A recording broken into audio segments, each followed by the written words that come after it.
बिस्मिल्लाहिर्रहमानिर्रहीम, अस्सलाम वालेकुम। मैं हूं हारून अब्बासी। तो जनाब, बिल्ली थैले से अब निकल चुकी है। वो उस सूरत में इस्लामाबाद हाई कोर्ट में एक दरख्वास्त आती है कुछ नामवर 5-6 सहाफ़ियों की जानिब से, और मौक़िफ़ ये अपनाया जाता है। दरख्वास्त का मतन ये है कि नवाज़ शरीफ साहब की जो तकरीर हैं वो मेन स्ट्रीम मीडिया में चलाने की इजाज़त दी जाए।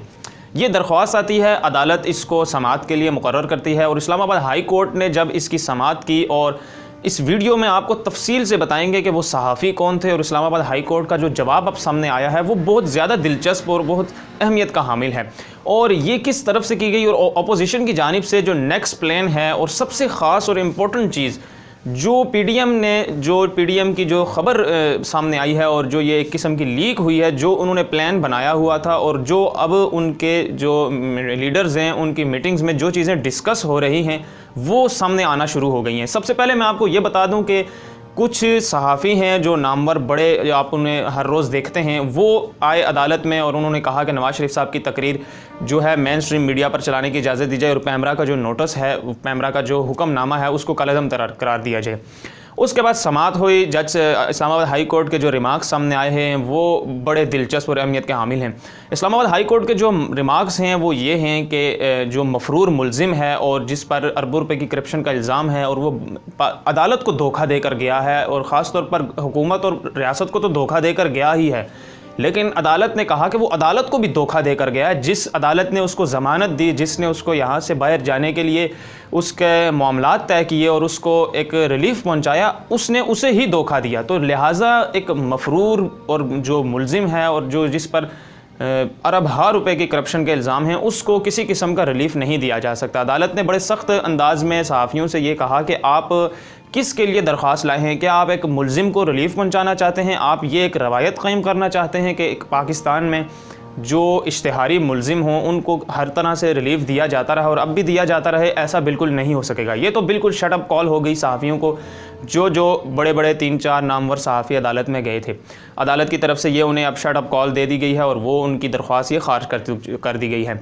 अब बात करते हैं अपोजिशन की तरफ से जो गेम खेली जा रही है, और अपोजिशन की जानिब से पीडीएम की जो गुज़िश्ता मीटिंग हुई थी उसमें क्या चीज़ें डिस्कस हो रही थी। सबसे पहली और बेसिक इंपॉर्टेंट चीज़ कि गिलगित बल्तिस्तान का जो इलेक्शन था, मैंने आपको पहले भी बताया हुआ था कि ये बहुत ज़्यादा अहमियत का हामिल है। इस इलेक्शन के बाद ही आहिस्ता आहिस्ता चीज़ें सामने खुलना शुरू होंगी। उससे पहले बहुत ज़्यादा कन्फ्यूज़न का शिकार रखा हुआ था इन्होंने, और बहुत ही डबल गेम खेली जा रही थी। अब गेम हो गई है सिंगल, और सारी चीज़ें आना शुरू हो गई हैं स्क्रीन के सामने।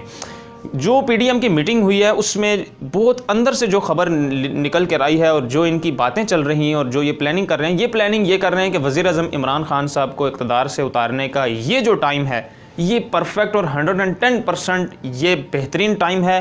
किसी भी तरह से, चाहे वो जो मर्ज़ी हो जाए, फजलुर रहमान साहब और इनकी जमात के लोगों की मशावरत के साथ ये चीज़ें तय की गई कि जो मर्ज़ी हो जाए, चाहे वो मदरसों से बच्चे लाकर, या जलसे जुलूस करके, या पीपल्स पार्टी के लोगों को लाकर, या मुस्लिम लीग नून के लोगों को लाकर इंतशार की तरफ फैलाकर, और कोरोना को भी जिस तरह वज़ीर-ए-आज़म इमरान खान साहब ने कहा है कि पूरे मुल्क में जलसे जुलूस ख़त्म करने का ऐलान किया है, लेकिन उसके बावजूद ये सारे कानून तोड़कर, और जिस तरह किसी भी तरह कौम को चाहे वो धकेल दें, कोरोना के सुपुर्द कर दें, चाहे वो मदरसे के बच्चे हों, पीपल्स पार्टी के लोग हों, मुस्लिम नून के लोग हों, या किसी भी तरह के लोग हों, वो पाकिस्तानी है, पाकिस्तान का असासा है। लेकिन ये इनको कोई फ़िक्र नहीं है, ये उनको कोरोना के सुपुर्द करना चाहते हैं, और मुल्क में किसी भी तरह से पेंडेमिक ला के ये सोचे हुए हैं कि वज़ीर-ए-आज़म इमरान खान साहब को ये जो टाइम है यहीं पर उतारा जाए इनको। उसकी बेसिक और उसकी रीज़न ये है बड़ी सबसे, कि ये अब वज़ीर-ए-आज़म इमरान खान साहब ने गिलगित बल्तिस्तान में इलेक्शन जीता, उसके बाद अब आहिस्ता आहिस्ता आगे हुकूमत भी जो देखना होगा कि कौन वज़ीर आला होता है, और ये चीज़ें शफल होंगी। उसके बाद वज़ीर-ए-आज़म इमरान खान ने सबसे बड़ी और अहम बात ये की कि वज़ीर-ए-आज़म इमरान खान साहब ला रहे हैं इलेक्ट्रॉनिक वोटिंग का सिस्टम। ये जो बैलेट पेपर और ये जो रवायती तरीका है लाइनों में लग के और ख़वार हो के वोट देना, और उसके बाद अपने नताइज का भी वो जो है उसका भी वोट जिसको दी उसका भी कोई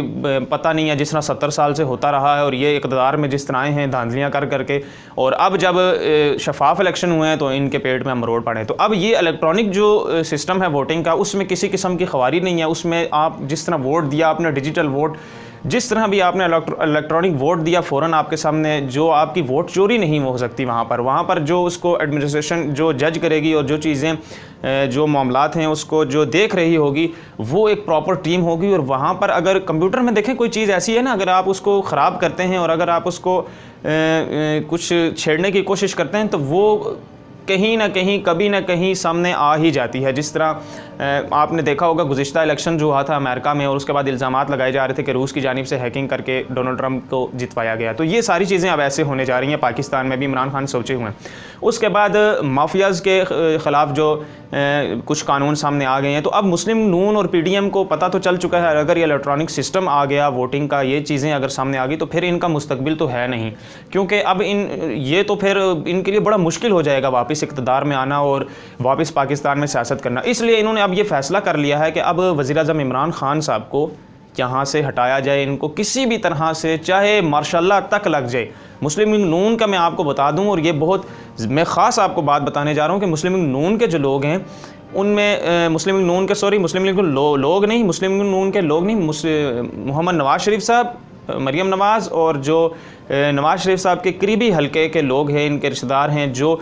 ये यहाँ तक पहुँच आए हैं कि आखिरी पत्ता हम ये फेंकेंगे कि मुल्क में मार्शल की तरफ हवा दें और मुल्क में बेशक मार्शल लग जाए, लेकिन इमरान खान साहब इक़्तिदार में आना है। इन्हें फ़ौज से भी मसला नहीं है, इन्हें वही इदारे चाहिए, इन्हें सुप्रीम कोर्ट भी वही चाहिए, नैब भी इन्हें वही चाहिए, सारे इदारे इन्हें वही चाहिए। इनका ये मुतालबा है कि सिर्फ इमरान खान को हटा दिया जाए। अगर तो ये बात करें ना इदारों की तब्दीली की और कहें कि ये इदारे तब्दील होने चाहिए, ये इन्हें कोई मसला नहीं है। ये कह रहे हैं कि इदारे भी सारे वही हमें चाहिए, हम जब इक़्तिदार में आएंगे हम इन सारी चीज़ों को, सारे इदारों को कंट्रोल में कर लेंगे जैसे हम पहले करते आए हैं।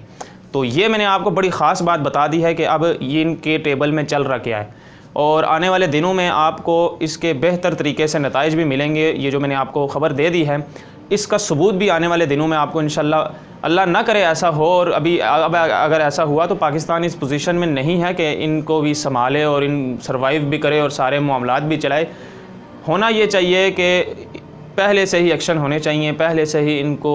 जेलों में डालना चाहिए और इनके ख़िलाफ़ बड़ी सख्त कार्रवाई करनी चाहिए, क्योंकि लोग पाकिस्तानी हैं, लोग हमारे हैं। हम किसी सूरत भी, रियासत किसी सूरत भी इस चीज़ की इजाज़त नहीं दे सकती कि पाकिस्तानियों को मौत की तरफ धकेला जाए और पाकिस्तानियों को कोरोना जैसी मलहक बीमारी उन पर सुपुर्द की जाए और उसकी SOPs पर अमल ना किया जाए और लोगों को जमा करके उनको उसके हवाले कर दिया जाए। क्योंकि पूरी दुनिया में अब जो ये सेकंड लेयर आई है वो बहुत ज़्यादा ख़तरनाक है, और पाकिस्तान में भी जो माहिरीन की तरफ से ख़दशात ज़ाहिर किए जा रहे हैं वो यही किए जा रहे हैं कि पाकिस्तान में खुदा न खास्ता इस दफ़ा वो लेयर आई, और पाकिस्तान में पिछली दफ़ा तो चलो हम सर्वाइव कर गए थे, लेकिन इस दफ़ा जो सूरत हाल बनी हुई है जलसे जुलूसों की और जो एक हुकूमत से लड़ाई की एक फ़ज़ा गर्म है, उसमें ख़दशा ज़ाहिर ये किया जा रहा था पाकिस्तान में अगर कोई बेहतर इक़दामात ना किए गए इन जलसे जुलूसों और इनके जो सरगना हैं उनको सख्त से सख्त उनके ख़िलाफ़ कार्रवाई ना की गई तो फिर पाकिस्तान में भी कोरोना बड़ी तबाही फैला सकता है। अल्लाह ताला हम सब का हामी और नासिर हो। मुझे अपनी दुआओं में याद रखें। अल्लाह हाफ़िज़।